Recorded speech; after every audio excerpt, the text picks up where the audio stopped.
I'm standing here on Broad Street in Oxford, England. Right behind me there's a marker in the middle of the street that's quite famous because on October 16th, 1555, two very godly bishops, men of God, Hugh Latimer and Nicholas Ridley, were burned alive at the stake right here in the middle of this road.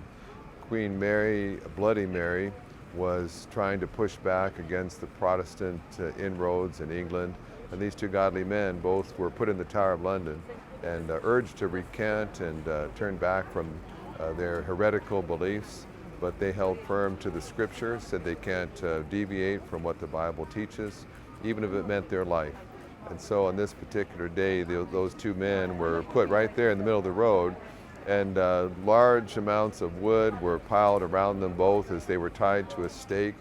Latimer was about 70 years old. Ridley was early 50s. To try to be merciful, they would hang gunpowder around their necks so that it would catch on fire and they'd burn more quickly. Sometimes they would even rub gunpowder in their beards.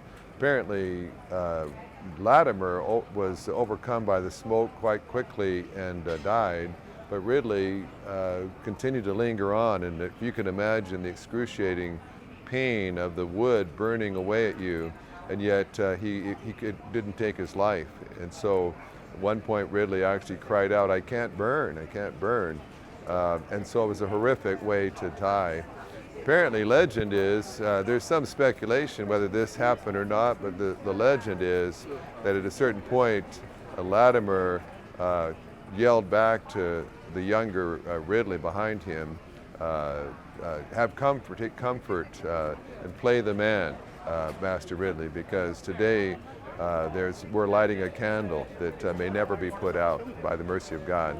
And that proved to be true, so that even though Bloody Mary was trying to squelch the biblical beliefs of the Protestants, the martyrdom of these two saintly men inspired many people to realize how cruel it was to try to burn at the stake people just for their beliefs.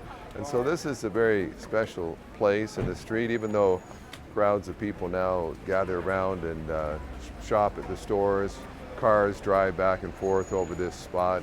Those people who know history know that two very, very godly men were put to death in a very excruciating manner right here in 1555. And that's the beauty of history and the importance of why we never forget the sacrifices of those who've gone before us, so we can have the freedom today to believe whatever we choose without danger of being put to death or imprisoned for it.